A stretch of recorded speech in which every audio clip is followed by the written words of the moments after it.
Hello friends, I hope you're doing good. Let's get started with the current affair edition for today. Friends ये आज की पहली news related है Indian economy से। इसका context है फाइनेंशियल ईयर 2023-2024 में हुए डायरेक्ट टैक्स की कलेक्शंस। आइए इसकी बात करते हैं। तो फ्रेंड्स, इंडियन गवर्नमेंट के direct tax collections, I hope you can differentiate between direct taxes and indirect taxes. Example of direct tax are income tax, corporation tax etcetera. और इनडायरेक्ट टैक्स का मेजर एग्जाम्पल है GST. तो friends, साल 2023-2024 में Indian government का direct tax collection पिछले साल के कंपैरिजन में 17.7% बढ़ गया है। और पिछले साल यानी कि साल 2023-2024 में गवर्नमेंट के डायरेक्ट टैक्स कलेक्शन का अमाउंट था 19.58 लाख करोड़ रुपीस, जो कि गवर्नमेंट के द्वारा बजट में किए गए एस्टिमेट से भी थोड़ा सा ज्यादा ही था। तो फ्रेंड्स, गवर्नमेंट के द्वारा किए गए एस्टिमेट से भी ज्यादा कलेक्शन होने का रीजन है डायरेक्ट टैक्स के एक major component personal income tax में हुआ बढ़ाव, जो कि इस डायरेक्ट टैक्स कलेक्शन का रफली 53.3% था और पिछले साल ये 50.06%। फ्रेंड्स, डायरेक्ट टैक्स कलेक्शन का जो दूसरा मेजर कंपोनेंट है कॉर्पोरेट टैक्स, तो पिछले साल डायरेक्ट टैक्स कलेक्शन में कॉर्पोरेट टैक्स का कंट्रीब्यूशन घट गया है, जहां पिछले साल से एक साल पहले ये 49.6% था। इस साल घटकर ये 46.5% हो गया है। So it can be concluded कि गवर्नमेंट के डायरेक्ट टैक्स कलेक्शन में पर्सनल इनकम टैक्स का कंट्रीब्यूशन हल्का सा बढ़ा है और कॉर्पोरेट टैक्स का कंट्रीब्यूशन घटा है। और पिछले साल गवर्नमेंट के डायरेक्ट टैक्स कलेक्शन काफी हेल्दी रहे हैं। They have surpassed the estimates made by the government.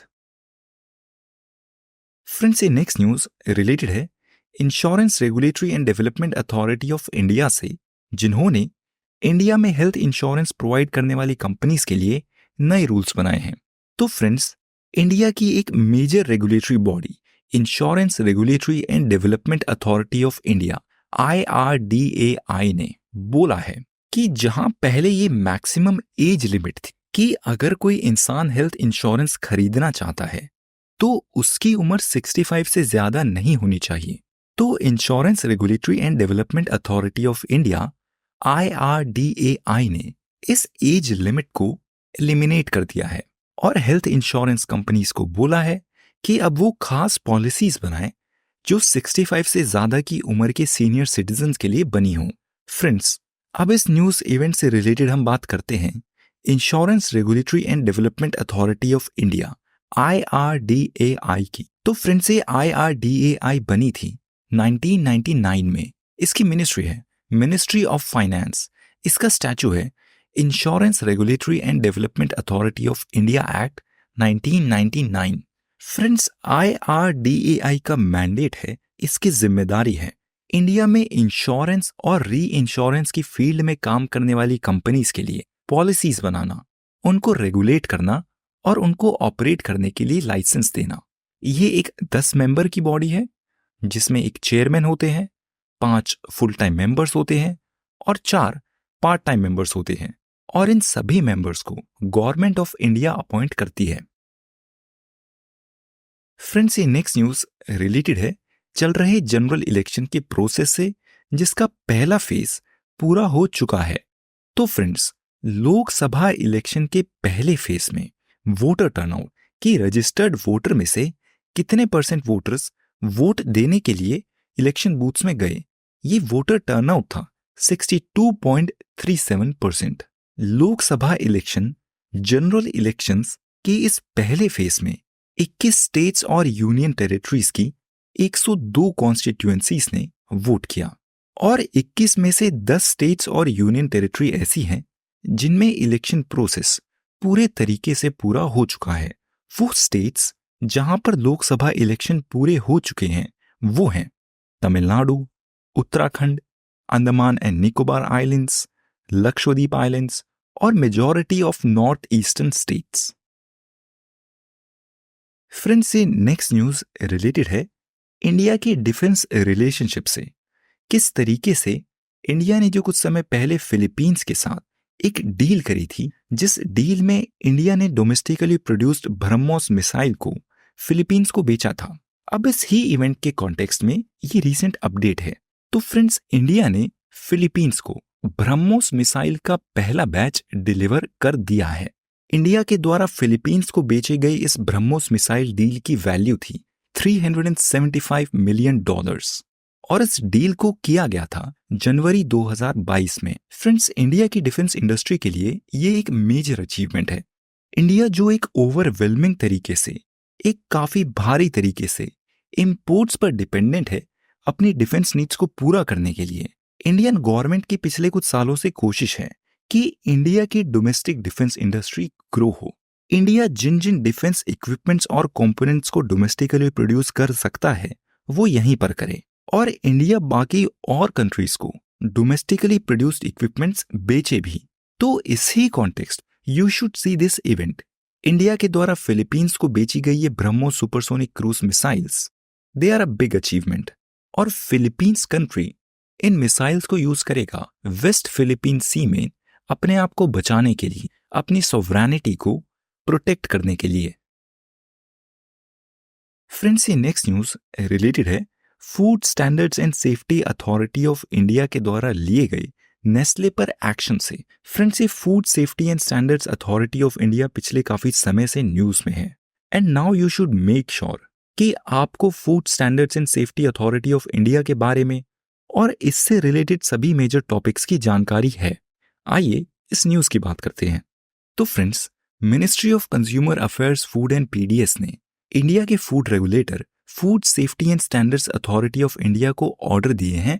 उनको बोला है कि वो नेस्ले कंपनी के खिलाफ एक्शन लें, एक इन्वेस्टिगेशन करें। और ये इन्वेस्टिगेशन करने का रीजन है रिसेंटली रिलीज की गई एक रिपोर्ट, जिस रिपोर्ट में ये पता चला था कि नेस्ले के द्वारा बेचे जाने वाला सेरेलैक, जो बच्चों को खिलाया जाता है जब वो अडोलेसेंट स्टेज में होते हैं, ये सेरेलैक जो इंडिया में और बाकी और डेवलपिंग कंट्रीज में बिकता है, इंडिया में बेचे जाने वाले इस सेरेलैक में compared to this Cerelac which is sold in European countries, तो इंडिया के सेरेलैक में शुगर का कंटेंट काफी ज्यादा है। और इसी हाई शुगर कंटेंट होने की वजह से कंज्यूमर अफेयर्स मिनिस्ट्री ने food safety and standards authority of India को बोला है कि वो इस रिपोर्ट को और इन्वेस्टिगेट करें। फ्रेंड्स, सेरेलैक जो इंडिया में बिकता है उसमें रफली एक सर्विंग में, यानी कि एक बार में बच्चे को जो सेरेलैक दिया जाता है उसमें 2.7 ग्राम्स ऑफ एडेड शुगर है,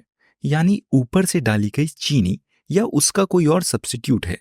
और ऐसा सिर्फ इंडिया में ही है, यूरोपियन कंट्रीज में या बाकी और डेवलप्ड कंट्रीज में ऐसा नहीं है। और इसके मेजर हेल्थ इंप्लीकेशन है फ्रेंड्स डेवलपिंग स्टेज में और डेवलप्ड स्टेज में भी एडल्ट्स के लिए भी शुगर कंज्यूम करना इंजूरियस होता है। और बच्चों के प्रोडक्ट्स में इस तरीके से आर्टिफिशियली शुगर ऐड करना just for the sake of increasing sales, this is very dangerous.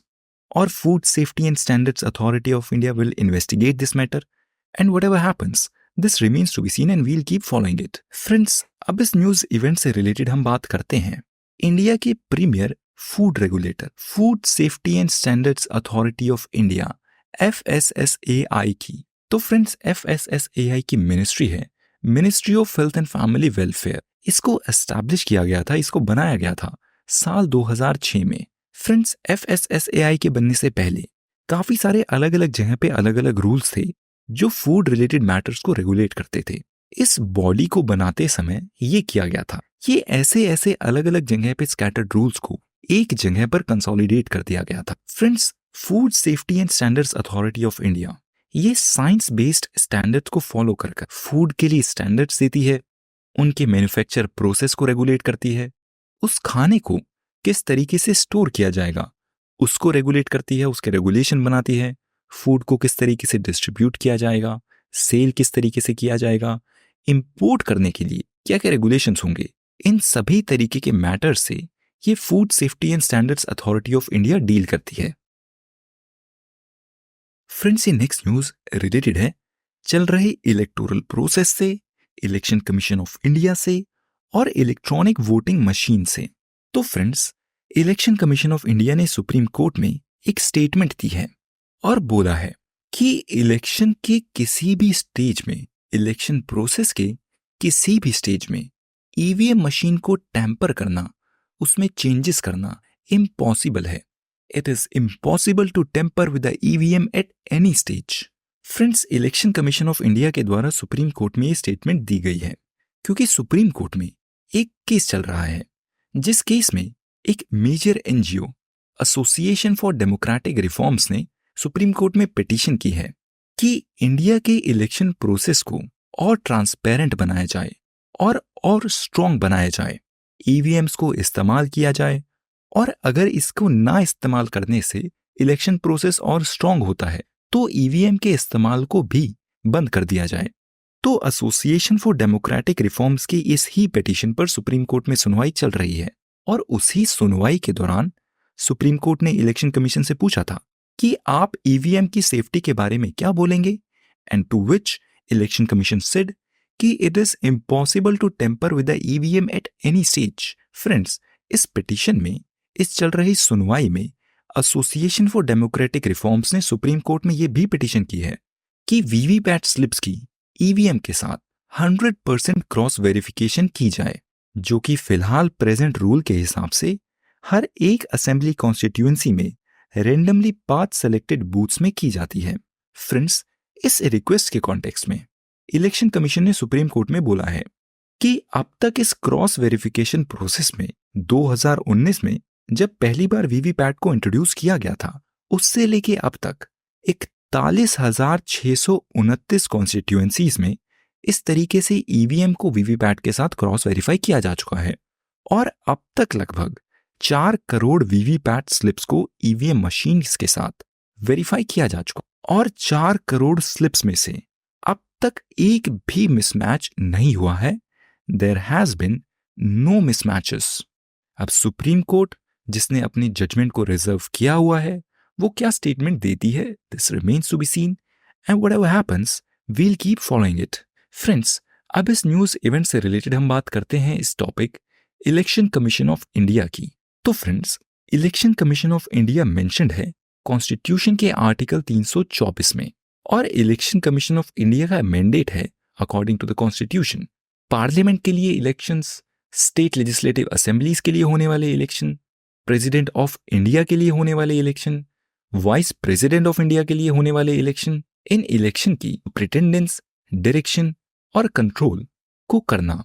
Friends, आपको ये फैक्ट पता होना चाहिए कि election commission urban local bodies के लिए और पंचायती राज इंस्टीट्यूशंस के लिए इलेक्शन कंडक्ट नहीं कराती। अर्बन लोकल बॉडीज के लिए और पंचायत राज इंस्टीट्यूशंस के लिए इलेक्शन कराए जाते हैं स्टेट इलेक्शन कमीशन के द्वारा, जो कि स्टेट गवर्नमेंट के द्वारा अपॉइंटेड एक बॉडी होती है जो अलग अलग स्टेट में अलग अलग होती। Friends, election commission of India की अगर हम कॉम्पोजिशन की बात करें, इलेक्शन कमीशन ऑफ इंडिया एक 3 मेंबर बॉडी है जिसमें एक चीफ इलेक्शन कमिश्नर है और 2 इलेक्शन कमिश्नर्स हैं, और इन तीनों को प्रेसिडेंट ऑफ इंडिया अपॉइंट करते हैं सिलेक्शन कमेटी के बेसिस। वो सिलेक्शन कमेटी क्या है उसकी हम पहले बात कर चुके हैं।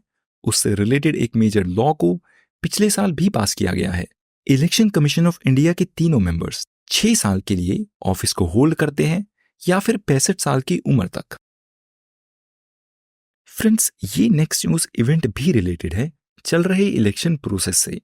इसका कॉन्टेक्स्ट है केरला में हुए मॉक पोल में हुए कुछ इंसिडेंट, और उन इंसिडेंट को फिर सुप्रीम कोर्ट में चैलेंज किया जाना।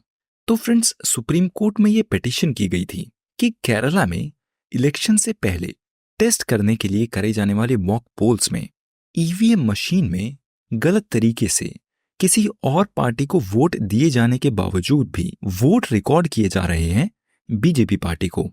तो केरला में हुए इस इंसिडेंट को सुप्रीम कोर्ट में चैलेंज किया गया था, और सुप्रीम कोर्ट ने फिर इलेक्शन कमीशन से पूछा कि क्या ये बात सच है। तो इलेक्शन कमीशन ऑफ इंडिया ने सुप्रीम कोर्ट को जवाब देते हुए बोला है कि ऐसा बिल्कुल गलत है और कुछ भी ऐसा नहीं हुआ है। इलेक्शन कमीशन ऑफ इंडिया ने बोला है कि ये न्यूज रिपोर्ट्स पूरे तरीके से गलत है। इलेक्शन प्रोसेस की इंटीग्रिटी पूरे तरीके से सिक्योर है। कोई भी वोटर जिस भी पार्टी को वोट देता है वो वोट उसी पार्टी के फेवर में रिकॉर्ड होता है। फ्रेंड्स, ये नेक्स्ट न्यूज रिलेटेड है इंटरनेशनल करंट अफेयर से। इसका कॉन्टेक्स्ट है इजराइल और ईरान के बीच चल रहा कॉन्फ्लिक्ट, और उस कॉन्फ्लिक्ट में यूनाइटेड स्टेट्स का इंटरेस्ट, क्योंकि यूनाइटेड स्टेट्स इजराइल को सपोर्ट करती और यूनाइटेड स्टेट्स ने बोला है कि अगर इजराइल कंट्री को खतरा होता है तो हमें इजराइल की मदद करने के लिए जो भी करना पड़ेगा हम वो करेंगे। तो फ्रेंड्स, ईरान के फॉरेन मिनिस्टर ने यूनाइटेड नेशन सिक्योरिटी काउंसिल में बोला है कि ईरान ने यूनाइटेड स्टेट्स को इन्फॉर्म कर दिया है कि वो अपने बीच और इजराइल के बीच चल रहे इस कॉन्फ्लिक्ट में एस्केलेशन नहीं चाहते। ईरान नहीं चाहता कि इजराइल और उसके बीच जो ये विवाद चल रहा है वो विवाद अपनी करंट स्थिति से और बढ़े। जो हो चुका वो हो चुका, it's a thing of the past. Friends, अब इस कॉन्टेक्स्ट में आपको पता होना चाहिए कि ईरान और यूनाइटेड स्टेट्स के बीच 1980 से कोई भी डिप्लोमेटिक रिलेशनशिप नहीं है। ये दोनों कंट्रीज एक दूसरे के साथ डिप्लोमेटिक लेवल पर एसोसिएटेड नहीं है, इनके बीच संबंध नहीं है। मतलब ना तो ईरान में यूनाइटेड स्टेट्स का कॉन्सुलेट है और ना ही यूनाइटेड स्टेट्स में ईरान का कॉन्सुलेट है। इन दोनों कंट्रीज को अगर आपस में कुछ कम्युनिकेट करना होता है तो वो कम्युनिकेशन होता है एक थर्ड पार्टी के, वो पार्टी है स्विट्जरलैंड। फ्रेंड्स, ईरान ने यूनाइटेड नेशन सिक्योरिटी काउंसिल में ये भी बोला है कि ईरान के अपने अटैक करने से पहले और अपने अटैक करने के बाद यूनाइटेड स्टेट्स को इसकी पूरी जानकारी दी थी। फ्रेंड्स, ये नेक्स्ट न्यूज रिलेटेड है दुबई में हुई एक अनप्रेसिडेंटेड रेनफॉल से, जिस रेनफॉल ने दुबई कंट्री को पूरे तरीके से डेडलॉक कर दिया था। तो फ्रेंड्स, दुबई में 24 घंटे के पीरियड में 142 मिलीमीटर्स ऑफ रेनफॉल रिकॉर्ड की गई है। ये 24 घंटे में हुई 142 मिलीमीटर ऑफ रेनफॉल, ये दुबई के पूरे साल में होने वाली एवरेज रेनफॉल से भी काफी ज्यादा है।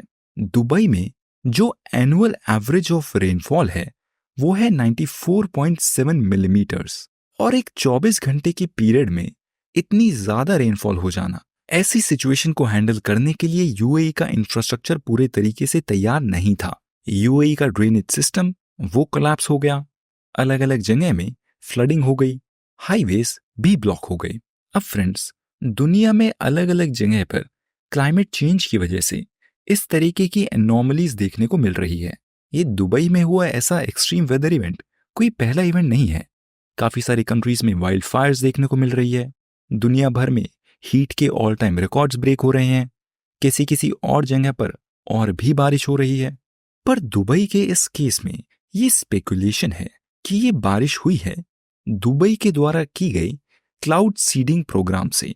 क्लाउड सीडिंग जो एक आर्टिफिशियल तरीका होता है रेनफॉल को इंड्यूस करने का, जिस प्रोसेस में एरोप्लेन्स की मदद से क्लाउड्स में एक स्पेशल केमिकल को रिलीज किया जाता है, जो केमिकल एक न्यूक्लियाई की तरह सर्व करता है, जिस न्यूक्लियाई पर उन क्लाउड से कंडेंसेशन होती है, वाटर ड्रॉपलेट्स बनते हैं और बारिश हो जाती है।